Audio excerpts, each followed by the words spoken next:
semuanya, apa kabar? Semoga tetap sehat dan sejahtera. Baiklah teman-teman, pada pertemuan kali ini kita akan membahas tentang negara-negara ASEAN, khususnya Indonesia bersama Bapak Rudi. Nah, di awal talk show, saya mau bertanya kira-kira apa saja fakta unik mengenai negara kita, Pak? Beberapa fakta unik mengenai Indonesia. Yang pertama, Indonesia adalah satu-satunya negara yang pernah keluar dan masuk anggota PBB. Waktu itu terjadi Malaysia hendak membuat persatuan negara Melayu, termasuk di situ Singapura, Brunei, dan Indonesia. Saat itu Indonesia menolak, dan PBB sepertinya lebih membela Malaysia. Oleh karena itulah Indonesia merasa PBB tidak adil, maka mereka keluar dari PBB. Yang kedua, kita adalah negara yang memiliki hutan bakau terbesar di dunia. Yang ketiga, kita negara kepulauan terbesar di dunia. Yang keempat, negara kita adalah negara yang memiliki beberapa hewan dan tumbuhan langka, atau biasa juga disebut hewan endemik. Dan yang kelima, Indonesia termasuk salah satu negara yang berada di Ring of Fire, yang mana negara-negara ini adalah negara-negara yang rawan gempa bumi dan biasanya memiliki banyak gunung. Itu fakta unik mengenai Indonesia. Wah, bagus sekali ya Indonesia yang kita tempati saat ini. Nah, agama apa saja yang ada di Indonesia? Kira-kira agama mana dulu ya kira-kira Pak yang masuk ke Indonesia? Barangkali kemungkinan besar kita sudah tahu bahwa di Indonesia ada 6 agama. Tetapi mungkin kita belum tahu urutannya mana yang duluan di Indonesia. Melihat sejarahnya, yang pertama itu adalah Hindu. Waktu itu dibawa oleh pedagang dari India. Jadi saat itu terjadi perdagangan antara India dan Cina dan sering melalui Indonesia. Maka mereka tinggal di Indonesia kemudian menyebarkan agamanya. Setelah Hindu, maka agama yang sama juga dibawa oleh India. Setelah Hindu ini mereka membawa Buddha. Setelah tinggal di Indonesia mereka kemudian menyebarkan agamanya dan orang Indonesia tertarik untuk menganutnya. Bahkan orang Indonesia juga banyak berbondong-bondong ke India untuk belajar agama Buddha ini. Inilah yang mempercepat persebaran agama Buddha di Indonesia. Yang ketiga itu adalah Islam. Islam juga dibawa oleh orang India, orang Persia. Persia itu adalah negara Iran saat ini. Kemudian Katolik dan Protestan itu hampir bersamaan masuknya dibawa oleh penjajah dari Eropa. Dan yang terakhir, agama termuda itu adalah agama Konghucu yang diresmikan di masa Gus Dur.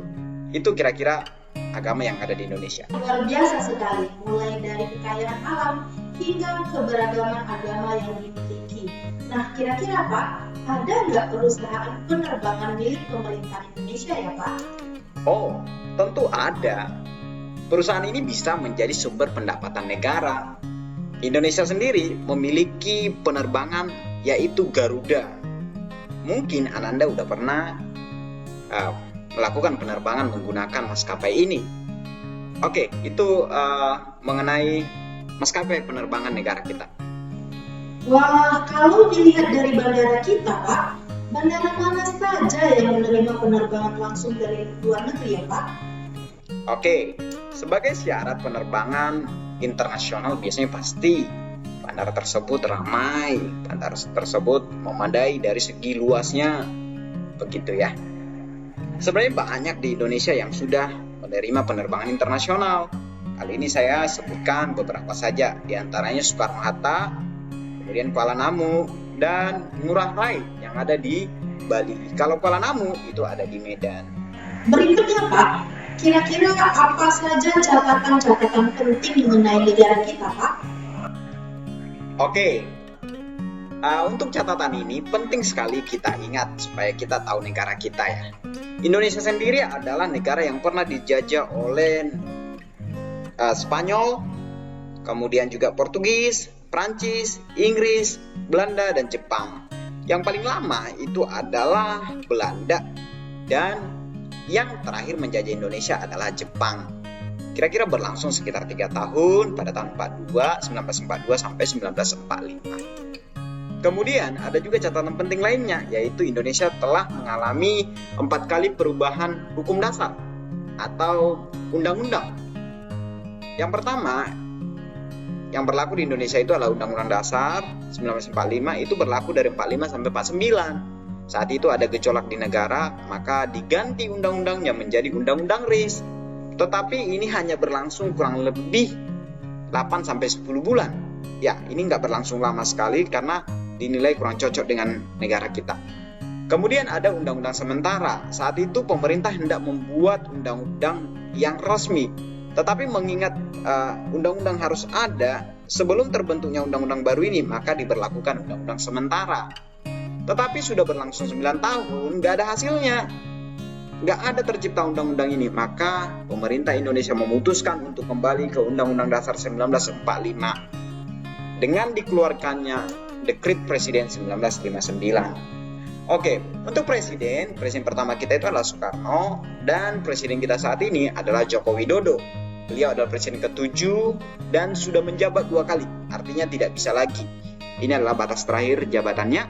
Dan untuk presiden terlama itu adalah presiden yang terlama itu adalah Presiden Soeharto, berkuasa kurang lebih 32 tahun. Istana kita sebagai istana negara itu adalah Istana Merdeka, atau bisa juga disebut Istana Negara.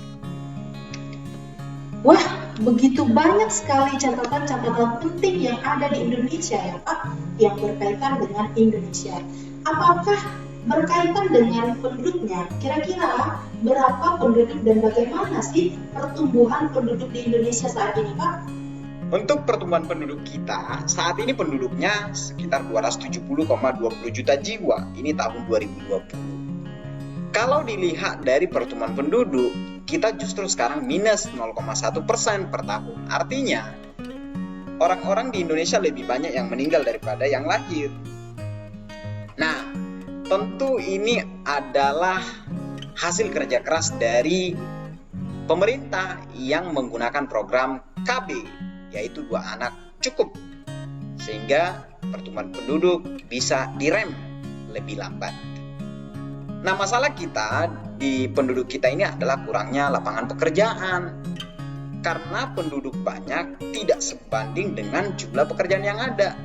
Maka akibatnya banyak penduduk Indonesia yang pergi ke Malaysia, kemudian juga ke Korea, Singapura, dan beberapa ke Timur Tengah.